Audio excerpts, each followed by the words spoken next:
All right, sounds good. Good morning. Welcome to this execution webinar with Kent Vaughn and David Williams. We're so excited to have you. David, you want to say hello to everybody? Hey, good morning, everybody. Once again, welcome, as Ken said, for being on this call. And obviously, with it being the 4th of July week, we appreciate those who have attended. And we also wish those who listen to this that you have a happy and safe 4th of July. Absolutely. Thanks, David. We are particularly excited to talk about the 3 keys of execution today for a lot of reasons, but one of them is that just yesterday we found out that Inc. magazine, an article was published recommending our book, The 3 Keys of Execution, Simple Ideas, Extraordinary Results, was rated as one of the top 7 best reads, must reads for the summer. So we're very excited about that our book, which has only been out a few weeks, Barnes & Noble, has already been recognized as a book that you need to be reading. So hope you go out to Barnes & Noble and find that book, or reach out to us. But very excited to talk about this approach. You think about the 4th of July, the Revolutionary War, that was execution, right? That was people that had less resources and less everything, but found a way to execute and win and create freedom for this country. So we're very excited to talk about this topic. As you think about the 3 keys of execution, Dave is going to take us through what those 3 keys are initially in some slides, and then I will introduce everyone to our technology solution, Execution in Your Pocket. So with that, I'm going to switch slides here and have David tell us a little about the big mistakes we make when we're implementing any new process. Hey, thanks, Kent. So over the last probably year and a half, Brian Cox, who is one of our partners, Kent Vaughn, and myself, we've had a significant amount of discussion about process implementation, why organizations fail, what are the problems that we all face when we're trying to achieve a goal. And so what we came up with and really began to fine tune in the last several months is that we realized there are big mistakes we make when trying to implement a new process, right? And so the first mistake that we made is that we don't understand the lift needed to get the process moving. We have this great idea, we have this great goal, we think, wow, this is going to be awesome, it's going to be fantastic. And we get everybody excited. Once you start into the process implementation or trying to achieve your goal, or even something more personal, trying to start a home project, once we get going, we go, whoa, I totally underestimated. I didn't quite understand the lift needed to get this process moving. So that's the first mistake that we make, is that we don't understand the lift needed to get the process moving. We know it's going to be a great process once we get it implemented, but the energy and the strength and the will to get it done, oftentimes we don't understand the lift. The second thing that we do is that we undervalue the guidance needed to keep things moving. Every great team has a coach. Every great team has somebody that's leading them, that's providing guidance to the team, whether it be the offense or the defense. Every great play has a great director. Every great movie has a great director. Those things just don't happen by chance. And so we undervalue the guidance. So we really don't need to provide that much guidance to the team, because they're just going to know what needs to happen in order to get the job done. So we undervalue the guidance. The third thing that we do is we totally underestimate the energy necessary to sustain the process. Right, so we might have gotten the lift, we might have gotten the process off the ground, the project off the ground, the goal off the ground. We might be doing okay with the guidance. We're providing some coaching, some insights, some level of information to help people keep moving the process forward. But the last thing we do, we underestimate the energy. We fail to understand it is going to take diligence, day in and day out, 24/7, in order to get this process implemented. In order to sustain it, it's going to require energy. Greatness doesn't happen by chance. Excellence doesn't happen by chance. So those are the mistakes that we make when implementing a new process. Now, the results of these mistakes yield the following victim mindsets. I can't get the lift to get off the ground. I'm just too busy. Are you kidding me? We're having another process to implement. We're now trying to execute on some goals. I'm just too busy. Because the lift isn't there, there's nothing I can do. So that's the first victim mindset that we often face when we're trying to implement some process through a home project trying to achieve a goal. The second one that takes place from a victim mindset is, what do I turn to for help, for guidance, when everyone is so busy? Well, I can't go to anybody else. They're just as busy as I am. So I really don't have anybody to turn to provide guidance for me. So I'm just going to keep my mouth shut, keep doing the same thing over and over again. And as Albert Einstein said, you know, the definition of insanity is doing the same thing over and over again and expecting different results. So because I have this victim mindset, I think there's nobody to turn to for help. That's the guidance piece. The third one is I just don't have the energy to do more. I'm tapped out. I'm busy. I'm busy. I'm busy. I'm busy. And we just think I just don't have any more energy to spare on something else because we don't understand these things, because we don't we don't understand the lift, we undervalue the guidance, and we underestimate the energy. These are the things that happen to us. This is the victim mindset that takes place. Now, the 3 keys of execution, they provide a totally different way of thinking, right? And so this is where Brian, Kent, and myself, this is where we really began to understand, okay, now that we understand what happens, and now that we understand the victim mindset, what can we do to make sure that these things don't take place, right? And so the 3 keys of execution, and our execution in your pocket, EIYP, execution in your pocket, provides a totally different way of thinking. The first one is we help you with the lift to get the process moving. It's just not teaching, it's also doing. So we help you with the lift to get the process moving. The second thing that we do in our approach is that the guidance is there. So now that you got the lift, we help you with the guidance to keep it moving. And then lastly, the third one, the energy component, we provide you technology that is all based upon how to engage, all based upon neuroscience. We provide that technology to you to help you to sustain the energy. So we know what it takes from an energy perspective. We know how we have to engage the brain in order to help drive a culture of execution within your organization. So we have taken the complex, and we have made it simple. Taken the complex and make it simple. So the 3 keys of execution are quite, pardon the using this word again, the 3 keys of executions are quite simply these 3 things. The first one, simplicity, right? The first one, simplicity. We're going to go into the definitions in just a moment. The second one is visibility, and the third one is accountability, right? So when we talk about simplicity, simplicity is we turn the goal into a game by creating a finish line. So you have a goal. Execution is all about creating the mindset of a game. What is it we have to achieve? So we take the goal, turn it into a game by creating a finish line. So several of you might be familiar with the term SMART, specific, measurable, attainable, or achievable, right? So we know what SMART is, right? And so what we talk about is that simplicity is taking the goal, turning the game by creating a finish line. The reason for doing this is that everyone knows the game to win. And notice we are saying goal. We are not saying goals, right? So there's a deep reason for communicating this way. We won't go into it in detail in this webinar. But what is the goal? What is the goal that needs to be won? The second thing that we talk about is that now that you have the goal, people need to understand the why. Why is it that we want to do this? Remember as kids, when we were growing up, we would always look at our parents and go, why? They would say something, why? We always want to know the why. That instinct to needing to know the why does not go away just because we get older. Unfortunately, what we do is we just suppress it and we never ask why. Well, because boss man said we have to do it. My manager said we had to do it.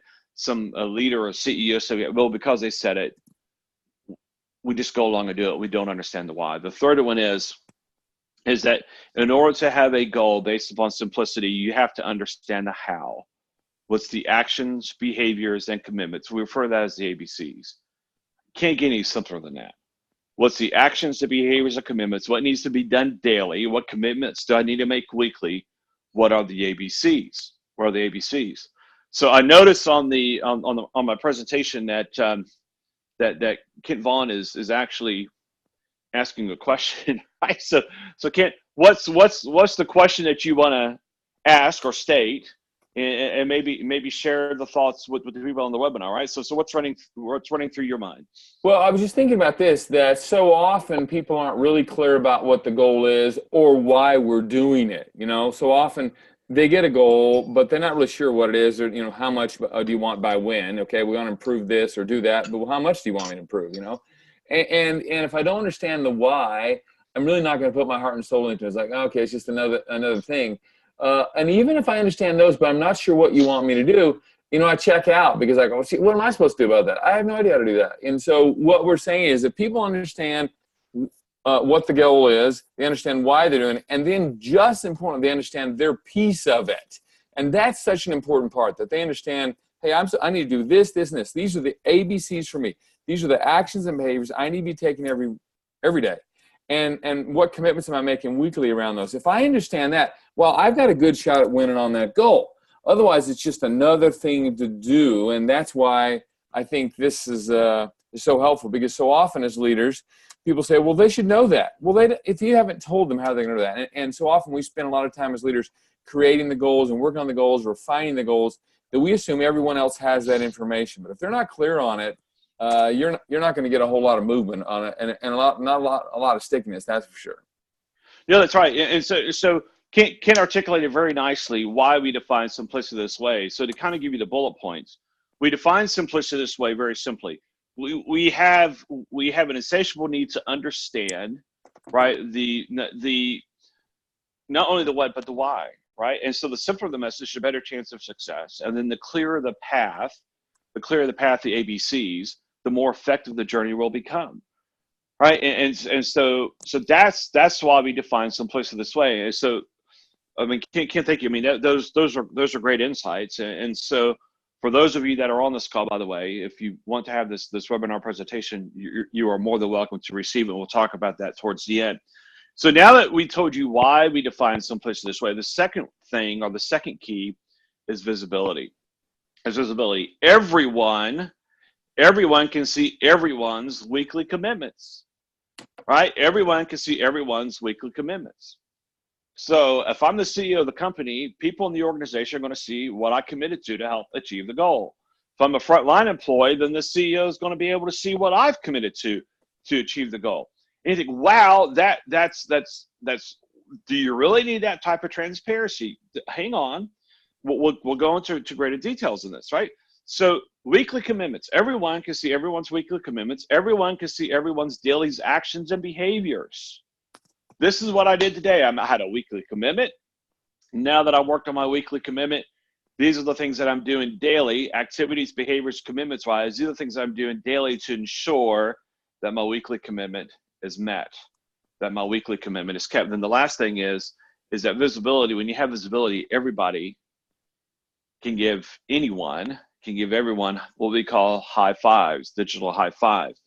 And so, Ken, I'm going to ask you to walk through the next slide on why define visibility this way. Why do you think we take the time, or why do you think, not necessarily time, but why do we think we are sharing with you this thought on why we define visibility this way? Thanks, David. It's interesting. If you don't have visibility in an organization, here's what happens. You create pockets of excellence rather than a culture of execution. In other words, there's always going to be people in every organization. I call it the bell curve, right? The top of the bell curve, they're going to rock the known world, but no one else is going to benefit from that. All they're going to see is their end results, but they don't see how they got there, and they don't see it as they're going. So at the end of the month, end of the quarter, there's some groups that are really rocking it, and everyone else is going, well, how'd they do that? And you think about it, in a great football team or a great musical or a great play, everyone can see what everyone else is doing. The defense isn't in the locker room while the offense is playing. And if I'm not in this act of the play, I'm not off taking a break. I'm watching what they're doing. And so everyone can see what everyone else is doing. And so you don't just have pockets of excellence, but really everyone gets excited about what's going on. A lack of visibility also reduces cross-collaboration because we don't have a way to really share with each other best practices. Oh, yeah, you might have one or two people in another branch, another division, a location you call, but in terms of really getting good cross-collaboration, doesn't happen. There also tends to be a hoarding of information because, information is power, knowledge is power, and so when you have people that can't really see well what everyone else is doing, there's hoarding. And finally, it very much creates an us versus them mentality. Our team against their team, our department against their department. David and I both came out of manufacturing, spent years in manufacturing, and been doing execution work in manufacturing for a couple of decades now. And what we have found is that if you go into a plant that's been around a long time, you'll have, the finishing group complaining against the shipping group, and the shipping group complaining against the processing group, and the processing group are complaining about the engineers, and the engineers are complaining about the maintenance. And Dave and I have both done this, stood in front of plants and said, so which department is the most important department? I mean, which one could do it without anybody else? And of course, no one can raise their hand, because they all know the manufacturing's got to have operations, which has got to have maintenance, which has got to have engineering, which has got to have shipping, which has got to have finance, which is, if it's an us versus them, we're going to lose. If the defense is blaming the offense, if the second act of the play is blaming the first act of the play, we're not going to be successful. And so these are the problems that we're trying to solve by creating much better visibility in the organization. And you say, well, how do you do that? Well, with our tool Execution in Your Pocket, we'll show you that in just a few minutes about how you really can make a difference and make visibility something simple, easy, real time, every day, 24/7. So, David, that's fantastic, Ken. That's fantastic, Ken. And so now that we've told you why we define visibility this way, the next thing is, the last key is accountability. So we talked about simplicity, we talked about visibility. Now the third key is accountability. And a lot of times when we hear the word accountability, we think, ouch, this is going to be hard. And so what we want to really stress today on this webinar is this. Everybody knows how to do some form of what we call negative accountability. Somebody does something wrong, we hold them accountable. Somebody makes a mistake, we hold them accountable. So when we talk about accountability in our three keys, we are not talking about that type of accountability. Unfortunately, we all know how to do that, but very little of us, and so Kent, Brian, myself included, we have to really fight hard on this, is we really don't understand the whole concept of guidance, of positive accountability, right? We want to guide, we want to create positive accountability. So everyone accounts weekly for commitments and daily for the performance of ABCs, right? And so if somebody keeps their commitments and somebody does their ABCs on a daily basis, we want to know that as leaders so we can say, wow, fantastic, great job, outstanding. Because a lot of times people are doing excellence every single day in their jobs, and we just don't know about it because there's no way to understand what's going on, because we lack visibility. So because we have simplicity, because we have visibility, we can now have accountability, and we're talking about principle-centered accountability, right? Principle-centered accountability. So why do we define accountability this way? So Ken, I'm going to transition back over to you again. Why is it that we share with our clients, we're sharing with people on this webinar, why is it we define accountability this way? Well, there are just a few big ideas we want to talk about, and we've already mentioned one or two of these already. But what would happen if we're not trying to be just talking about football or basketball or sports all the time, but in this example, if the offense could not see what the defense was doing, would that create a problem? Absolutely, it would.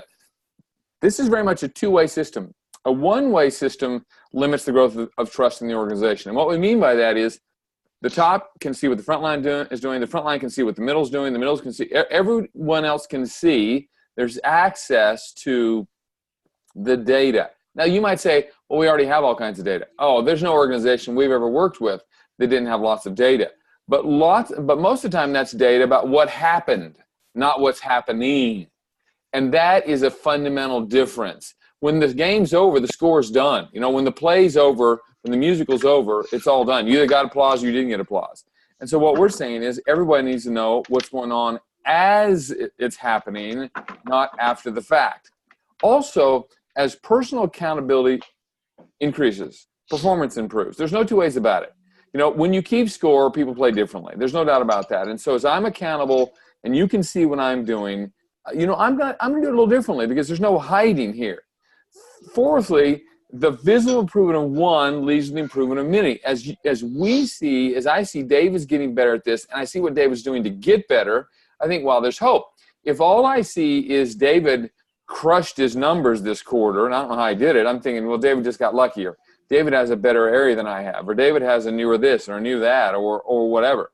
David and I worked with a hotel chain a few years ago, and the original property in that chain complained about the other new properties because they said, well, they're newer, they're smaller, they're designed better than ours is, and we just can't ever get the results that they got. Well, as we took them through a predecessor of this process, and really showed them how to work on it and gave them visibility, they realized, oh, we can beat anybody. And they did. They very quickly started beating the other newer properties because they started working on this together.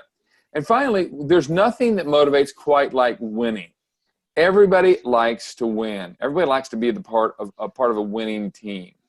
And by having this kind of accountability, what we've literally seen, David and Brian and I, is that people start to walk with a bit of a swagger. You know, I literally have seen people say to their boss's boss something like this: "Yeah, I probably shouldn't be saying this, but frankly, give us any goal you want because we've figured out how to get them done. Yeah, it doesn't matter what you really want, we'll figure it out." And then they go, "Oh, gee, I wish I hadn't said that." But there's some excitement about, hey, give us something hard because we know how to make it work.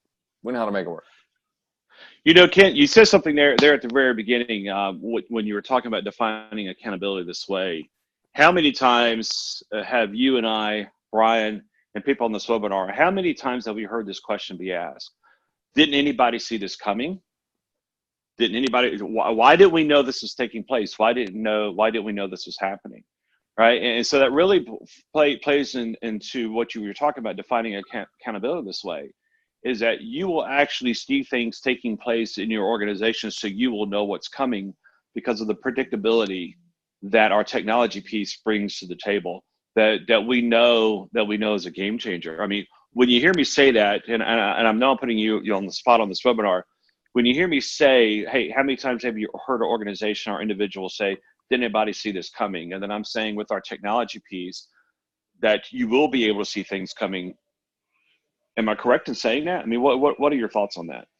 Well, absolutely. I mean, it's just think about it. If you're out driving at night in an area that you're not familiar with, and you're trying to figure out how to get somewhere new, and you're trying to read the map or follow the GPS or whatever else, you know, you tend to be a little more restrained, a little more careful. Why? Because you can't really see ahead that far because, you know, you don't want to outdrive the headlights of the car. You're not really sure where you're going anywhere. You're not familiar with the area.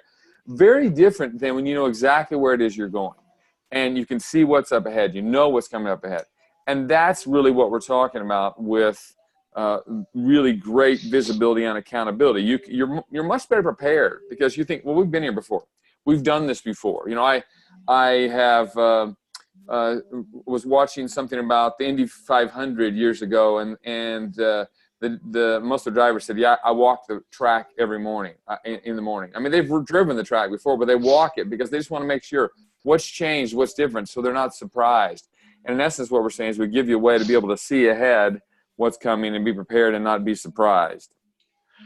Yeah, great insights. And so when you think of our process as a mathematical equation, this is what we like. This is how we describe it, how we like to share it with our clients, with our customers.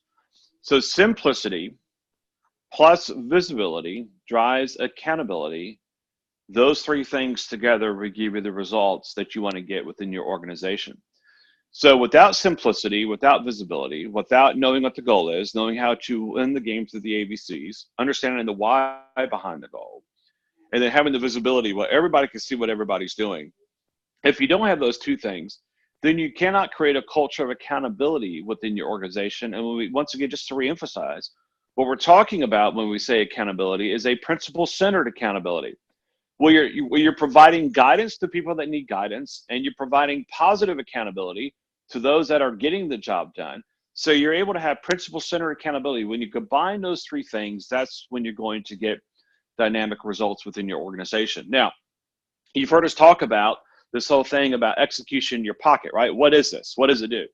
So our execution in your pocket solution provides three things. It provides lift, it provides guidance, and it provides energy, right? And so we understand that in order for process implementation to take place, we talked about in the very first slide, you have to have lift, you have to have continuing guidance, and you need something to help sustain the energy. Our execution in your pocket technology platform does this. It is doing it maniacally for all of our customers all across the globe, that when they implement the three keys and then they also bring on the technology piece, they are seeing some pretty dynamic results, strong results. And so this is the beauty of what we're providing in our technology solution. So once again, lift, guidance, and energy. And so when Kent, if you don't mind going to the next slide, this is what it looks like on the dashboard. This is what it looks like on the dashboard. All right. So when people log into the system, this is obviously on a desktop, laptop. This is what it looks like full frame when you see it. Now, this technology works on any web-enabled device, right? And so it doesn't require any special efforts by your IT group, right? And so what it does, the lift that we provide is through the technology. Is simple and straightforward, right? How many times have you tried to implement something within your organization, you struggled? Our approach, all it does, which is critical, all it does is this, is that the lift takes place once we identify the goal and the ABCs of your organization with leadership. The lift takes place by having people within your organization, those that are going to be responsible for achieving the goal. They're going to be able to log into the system, and they're going to be able to get all the training they need about the 3 keys of execution through our onboarding process. And then you're up and running. How many times have you tried to implement a process within your organization? And let's say you're, whether it be 500 employees, 100 employees, or 50,000 employees. How many times have you tried to implement a process and it just becomes too cumbersome because of all the training time it takes to get everybody to be speaking the same language? We take care of that for you through the onboarding process that provides the lift. Now, the next thing that Ken's going to be talking about is how does our technology platform provide the guidance? So, Ken, if you don't mind sharing with everybody, what does guidance look like when it comes to our technology platform? Great, David. I do want to say one thing here. There are all kinds of systems out there to help people. There are CRMs, there are LMSs, there are more tools than you can shake a stick at. But in every single case, lots of organizations we work with have SharePoints, we have all kinds of data and information people need. But what every one of those systems requires is you have to go to it. This system, every day, 8 a.m. local time, you get a text message on your phone that says, hey, welcome to, or how you doing on your goals, or what are you doing to get energized today, or something. So it comes to you. And our thinking is that in the morning while you're waiting for that bagel, that biscuit, that donut, that cup of coffee, you take 3, 4, 5 minutes on your phone and you get a little guidance and some energy, and we'll talk about those. The guidance takes place through this daily interaction and engagement. Number one, there's a little coach's corner every day. And sorry, you're going to look at my picture there, but David and Brian and I take turns every week. A different one of us leads these. And this is a little 1 or 2 paragraph guidance from the coach, as if you were sitting down with your coach, your director, your leader, and giving some guidance about simplicity or visibility or accountability or communication or leadership. Lots of different little, just quick guidance. Takes you 30 seconds to read it, and you get some points for reading it. It's a little motivation. Also, every day, I'm putting into this system right there while I'm waiting for my donut, bagel, cup of coffee. I'm putting into the system, what did I do yesterday about my actions and behaviors? So I've got this goal. Let's say the goal is to grow top line revenue or increase customer satisfaction or improve throughput. It doesn't matter what it is. And so I'm quickly going to put in the system, hey, in 1 or 2 sentences, here is what I did. Here's one of the actions and behaviors I took, or 2 or 3 actions and behaviors I took on the goal, all while I'm, waiting for my bagel, my Danish, my cup of coffee, or whatever. And finally, my weekly commitments. Once a week, I'm putting in some commitments around the actions and behaviors. So this week, I'm going to work on taking some of my top customers to lunch, or I'm going to do some follow-up with people, or I'm going to set up some meetings, or whatever it is. So I'm getting guidance and reminder from the coach and about my actions, about my commitments every single week. So I'm not on my own. In fact, one of the quickest ways for excitement to wear off around a goal or a project or initiative is that we leave people alone to figure it out on their own. It's one of the top 3 ways. We just leave them alone. Yep. They think they're kind of a lone wolf off in the wilderness by themselves, and eventually the novelty of it wears off. Oh yeah, 10, 20, 15% of your people will do it no matter what. But the vast majority of people in the middle, if they think they're on their own doing it, no interaction and guidance, but once a month, once a quarter, annually, forget about it. It's going to die pretty quickly. Hey, Ken, let me ask you a question, because I just had something that came to mind. So when you talk about that 10, 15 to 20%, those are people that, they get it, they do it, it's in their DNA, right? Yes. So let me ask you this. So what happens to those individuals that always seem to get it done? And maybe this is going into the energy piece. And so if it is, feel free just to move forward after I ask the question. So you have those 10, 15, 20% that get it done regardless. What happens to them based on your experience as somebody who has led countless organizations? What happens to them when they realize, hey, I'm tired of lifting, I'm tired of doing all this. I'm tired of the one trying to drive this. So what happens to them? What happens to them when they get tired and they do they ultimately leave? I mean, what's your thoughts on that? Well, it's interesting because there are some who are so egocentric that they love, I'm here because I'm the top of the hill and I'm gonna do whatever. But you saw this, LeBron James in basketball. He couldn't get his team, in Cleveland, to win. They couldn't win. They never won, the title. And so he finally left and went to Miami where he could win. Now he went back to Cleveland, right? But he finally said, listen, we're not winning here. I'm winning. I'm doing my part, but no one else is doing their part. And eventually they give up and stop doing it, or they leave. When things aren't going well, who leaves first? Your best people always leave first because there are opportunities for them. And now you're left. You've just lost your best people because we're not bringing everybody else to that same standard of performance. So some will stay out of ego. But most just say, forget about it. I'm the only one trying around here. I'm going somewhere where, other people care. And so how would you see, as we transition over to the next slide, how do you see the energy piece engaging the top performers and engaging maybe those people that just needed some guidance, right? Which are getting through the lift and the guidance piece. How do you see our technology piece providing the energy to have the top performers and those that just need some additional insights to be able to stay and or be able to execute with excellence? Well, in a lot of ways. One certainly is they're continuing to get things to help them be better. Eventually, if people feel like, I've done what I can do here, and there's no opportunity to get better, that will disenfranchise people quickly. But also, in another way, this gives some of your top performers a way to help other people as well, because they can share these ideas and insights, and they can share what they're doing. It reminds me of something that Edwards Deming, when he was a professor, had some students come to him and say, well, how do I get an A+ in your class? And he said, the only way you can get an A+ is if you help someone who was not going to get an A by studying with them, by coaching them, by mentoring them.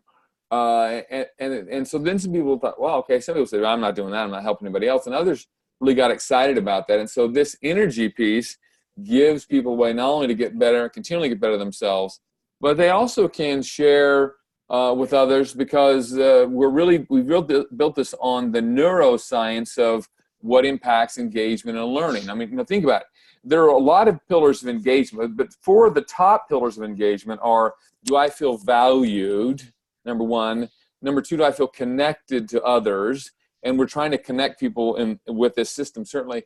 Next, I got to feel like I'm contributing to the whole and making a difference. If I don't feel like I'm really contributing, it's not really making a difference, nobody else really cares, no one else is really trying, well, I'm going to check out with that one.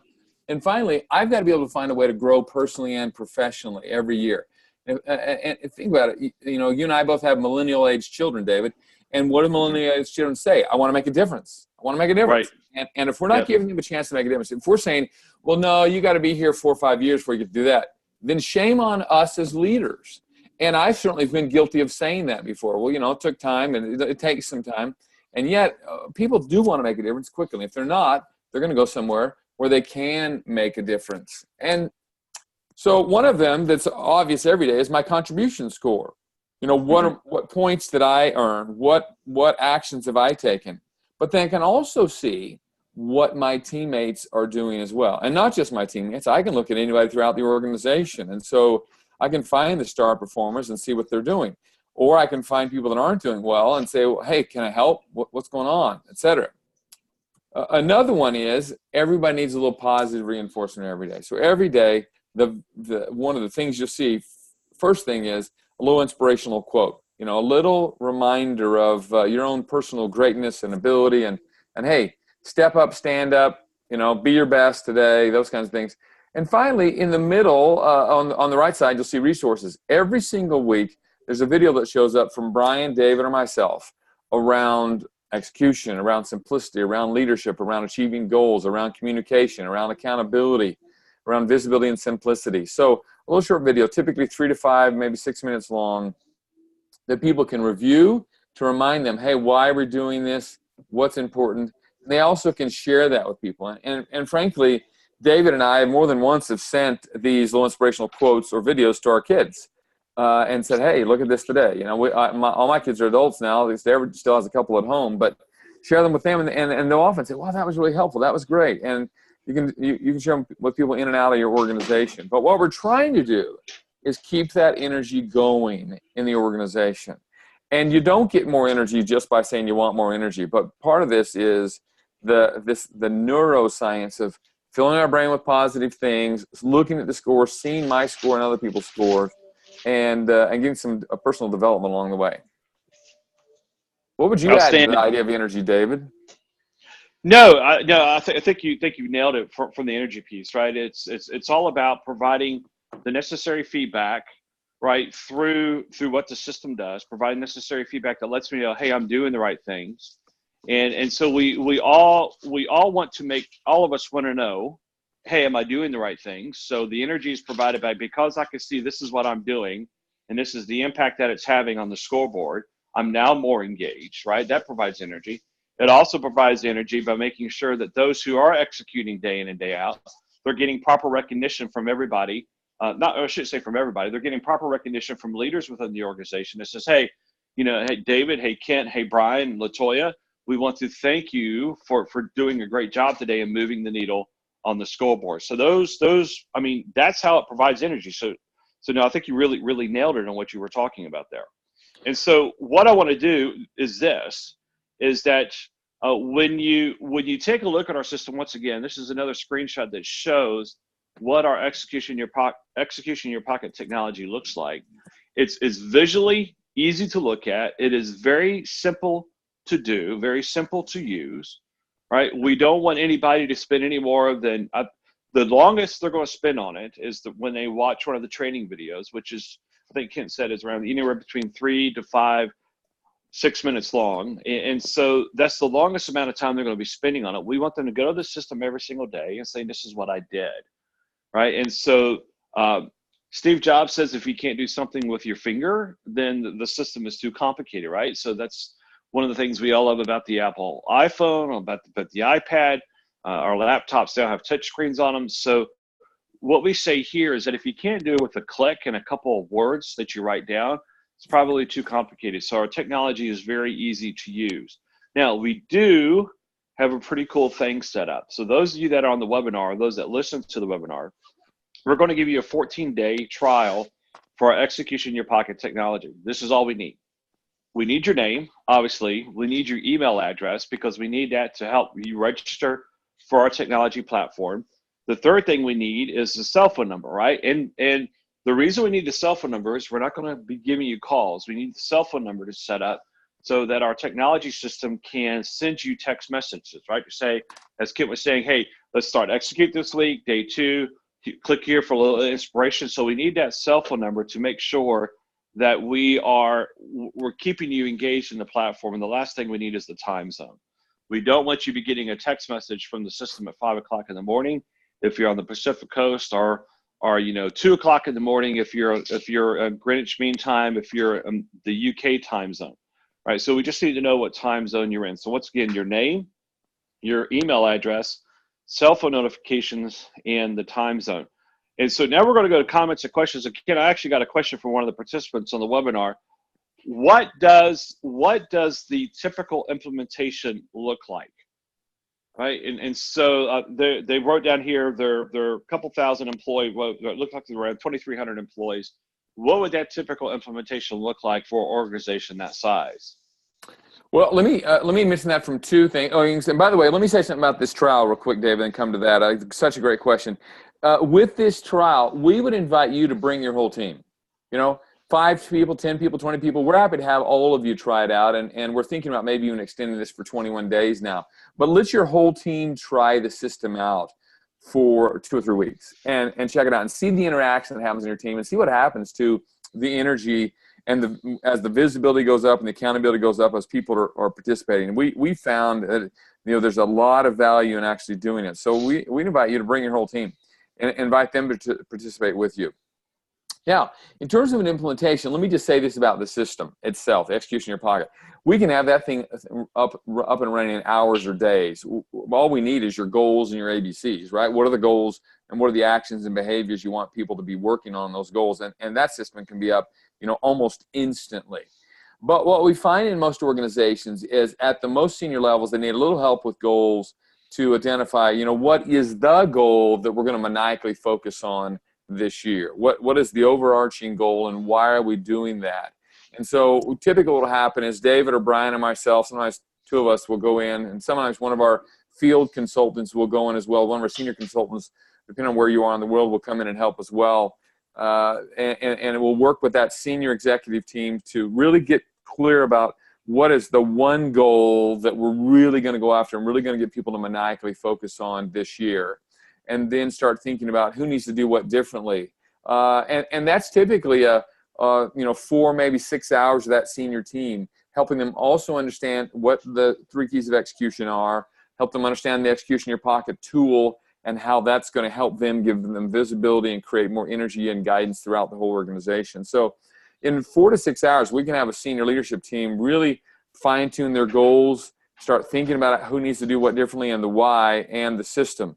And some larger organizations will also spend 2 to 4 hours with the next level of leadership to help them start thinking about what are the actions and behaviors that need to be done for those goals in the different job or functions or the different functional areas of the organization. And then beyond that, really we get everyone else started with the system, because in the system we've got 5 onboarding videos that are all very short, 3 to 6, 7 minutes long, that explain the 3 keys of execution in general, and then the 3 keys of execution. There's a video that walks them through the system. I mean, think about apps today. Do people have to go to a 30 minutes, even a 60-minute class to how to learn how to use an app? Not. Well, that's the idea here. There's some tools about helping people understand about execution and the keys. We find that using the system is really very easy. So frankly, most organizations can be up within, frankly, just a few weeks. And that's really predicated on the availability of our consultants and your leaders to get together and talk about the goals or goal that you're going to really work on, really whittling that down to picking one goal that we're going to have a maniacal focus on, and start thinking about the sub-goals or the actions and behaviors for the other groups throughout the organization. Well, what would you add to that, David? I think you nailed it. And so actually there's another question here. It's from Derek, and he's actually from Scotland. So Derek, welcome being on the call. So what Derek is asking, he goes, "Hey, love what you're showing.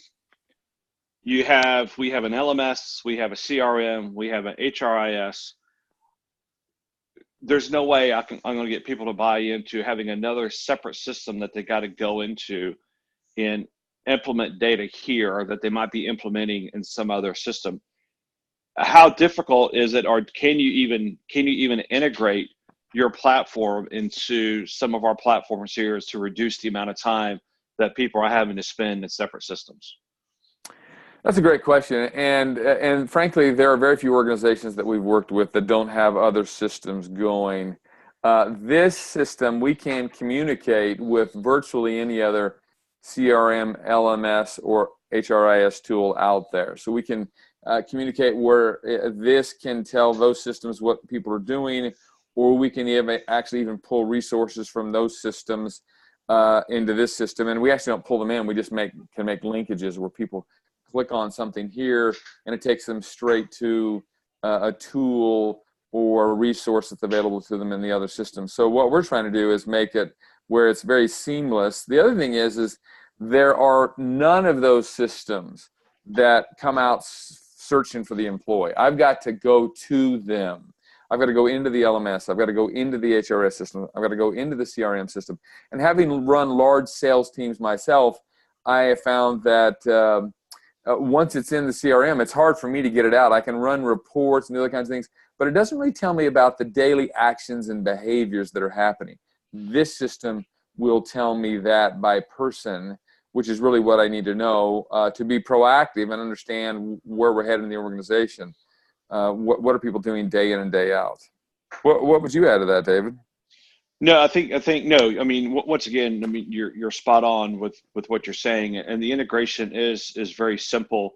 Whether it be Linux, Oracle, Salesforce platform, regardless of what the technology that is out there. We even have one client, believe it or not, that does a lot of DOS-based applications, and we were able to integrate with that. So we have a very good integration team when it comes to technology, and we have yet to run up against something that we haven't been able to integrate with. And so there's actually one more question. We want to respect people's time, so we'll answer this one last question. If you have more questions, you'll have an email address that you can send them to. But the last question is this, and I think this is pretty good philosophical question. So this is Neil from Florida. He's asking the question of what is out there, or how does the system prevent people? And I think this is kind of a curious question. How does the system prevent people from, quote, pencil whipping the ABCs? Like I can go in there. Is there a way that I can doctor the system? So I'd just like to know what Blaze's, what they think about this, right? So how do you make sure that pencil whipping's not taking place when it comes to the ABCs? Well, I think that's a great question, and I think sometimes people worry about those kinds of things, and understandably. And when we say pencil whipping, they put in the system that I did something that I didn't really do. There are a couple things that come to my mind. First of all, that you're only going to win in the short run with that. So people for a day, a two, or a week, or a month, or 3 months can act like I'm doing it, but the results aren't going to come, right? And so they, in the short term, made themselves look good. But in the long run only being, a month or 2 or 3 months, it's going to be obvious that their performance isn't there. And so then you have to ask yourself, are they really doing the ABCs, right? And many times what we find is that people aren't doing them consistently, as consistently as they're saying. So it helps with that, in that you can see, and now you have, some documentation. Hey, wait a minute, you've been saying you've been doing this, this, and this, but we're not getting the results. What's happening? So sometimes they're pencil whipping in a quantitative way.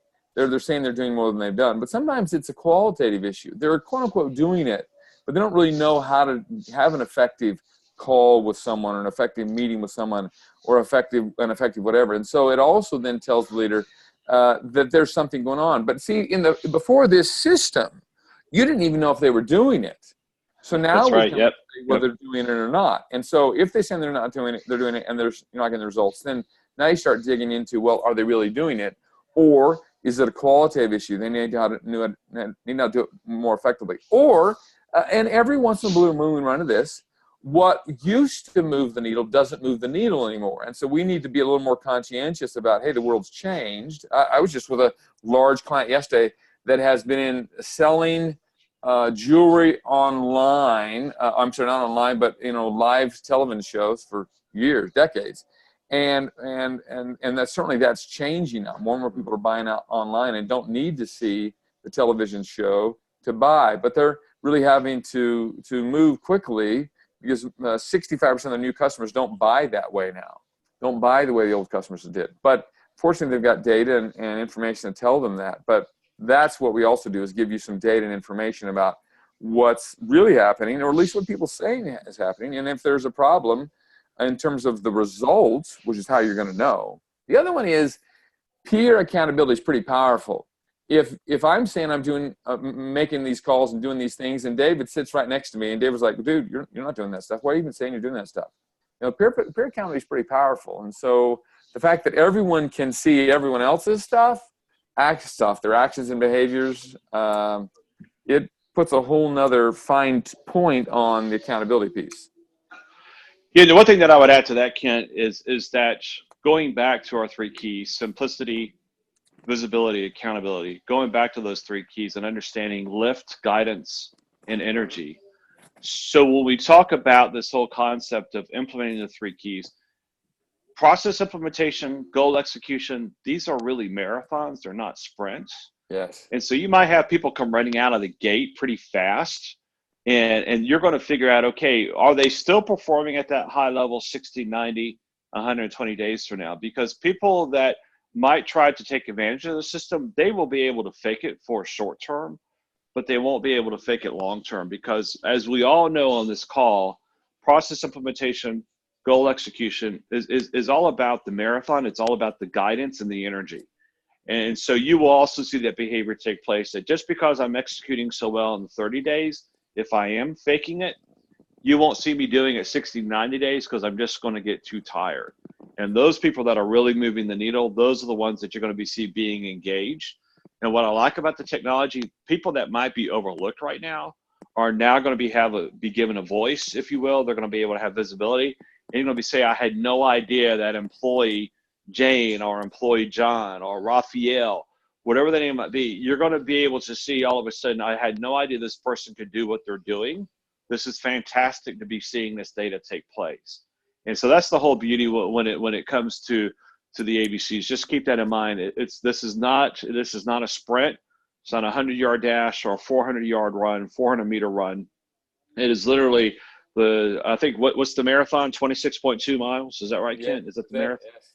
Yeah. So this execution is a 26.2 marathon. It is not a sprint. So anyway, with that being said, you see our email addresses on the screen: kent.vaughn@blazeperformancesolutions.com, david.williams@blazeperformancesolutions.com, and brian.cox@blazeperformancesolutions.com. We love to hear from you. If you have any questions or further comments, we would love to keep answering the questions. I think we have like five now, but we just need to respect people's time. So anyway, email us. We'll be glad to set up a call with you. Thank you for the time. And obviously, with this being the 4th of July week, happy 4th of July. Happy, have time, fun celebrating with friends and families. A special thank you to all of our veterans out there who have helped defend our freedom, all of our current service members out there that are defending our freedom. Thank you. This holiday would not be successful. This holiday would not be able to take place if it wasn't for those who have served or are serving in uniform. So once again, on behalf of Kent Vaughn, this is David Williams, and on behalf of Brian Cox, thank you for listening to this webinar. Have a great day, everybody. Have a safe holiday week. Talk to you later. Bye-bye. Thank you all. Have a great day. Bye-bye.